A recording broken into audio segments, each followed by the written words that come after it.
Hey guys, this After Effects lesson is going to be about the difference between nesting versus parenting when it comes to creating a puppet joint chain.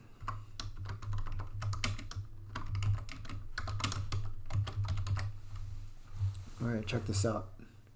I've got a file open called puppet number 1, and in this file, it might be kind of hard to tell what this is, but it's 3 parts of a robot arm. And I'm going to quickly show you how I'm going to put this together with pre-comping the layers. I'll be using Shift-Command-C a couple times in this exercise. And that's when I'm showing nesting. All right, check this out. The first part of the first layer is the upper arm. And if I hit the letter R to show the rotation, you can see that I can rotate this piece of the robot arm around. The second part, the lower arm, is the second layer, and then we got the hand. Okay. If I put this together, let's just move this lower arm up. I'm using my arrow keys. I'm using my arrow keys to just adjust the position of these different parts of the robot.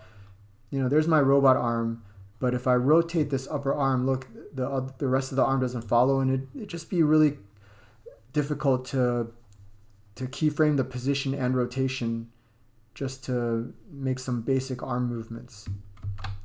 However, if I select the lower arm and the hand, and then use Shift-Command-C to pre-compose it, I'm going to call this lower arm comp.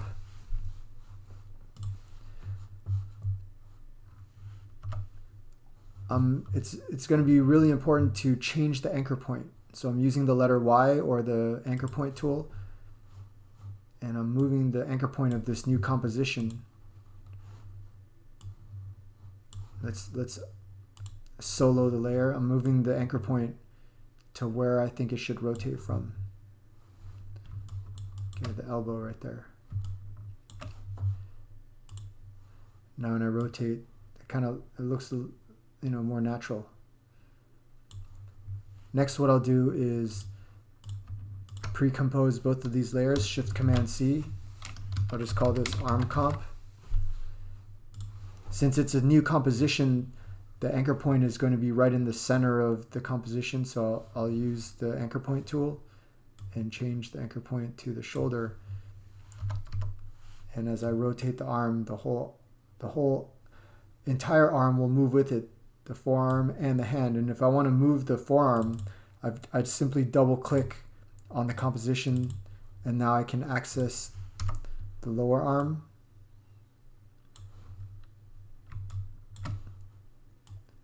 And then if I want to move the hand, I double click and I can access the hand itself.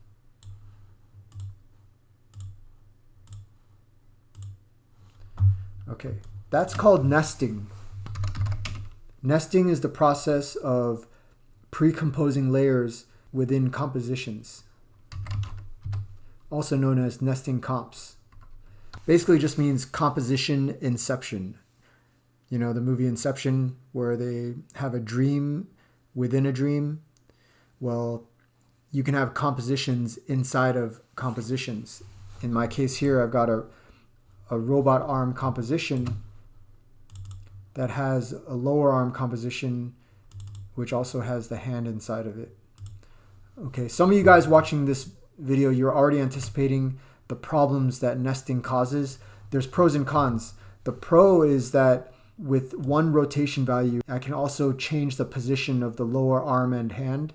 However, if I want to keyframe the elbow rotating or the hand rotating, I've got to double click and get inside these layers within the compositions, and that can be a little bit annoying.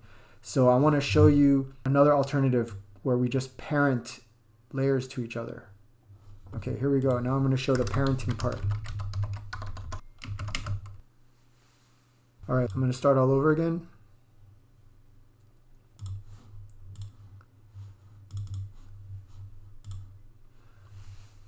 All right, now I'm showing, in my opinion, the best way to do this, which is using parenting here. Okay, first I'm making sure I'm checking the rotation, so make sure I don't have to change any of these anchor points.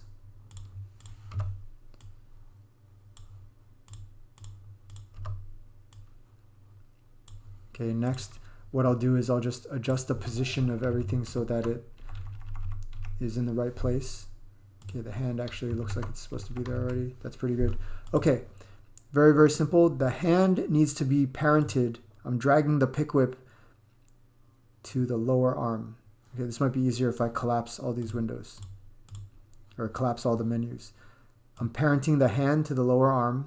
By the way, if you don't see the parent menu, all you have to do is just right click anywhere on this darker gray bar where it says layer name. Anywhere along this bar, if you right click, you can see a submenu called columns, and then from the submenu you can choose parent and link, and that'll reveal the parenting options. Okay, just like how you revealed this parent column, if let's say you're running out of space on your laptop or something, you can always right click and then hide that column as well. There's a lot of things you can hide here if you need a little bit more space to show your timeline. Okay, so just right click columns and then show parent and link, and then now you can use these pick whips and make your parenting relationships. Check this out. If I rotate the upper arm, now the lower arm and hand stay with it. If I rotate the lower arm, the hand stays with it, and then I can also access the rotation of the hand. If I select all with Command A and just rotate them all at the same time, the position still stays together, meaning that the position of the joints stay together because everything's parented. And before I let you guys try this on your own, I just want to remind you guys what parenting really is, what parenting means in computer animation. A parent relationship means that the child inherits all the transform attributes of the parent. Okay, transform attributes are position, rotation, and scale. I think parenting is a better solution for puppet animation. However, nesting is important sometimes. In class, maybe we can talk about when nesting actually is more preferable to parenting. Okay, give it a shot.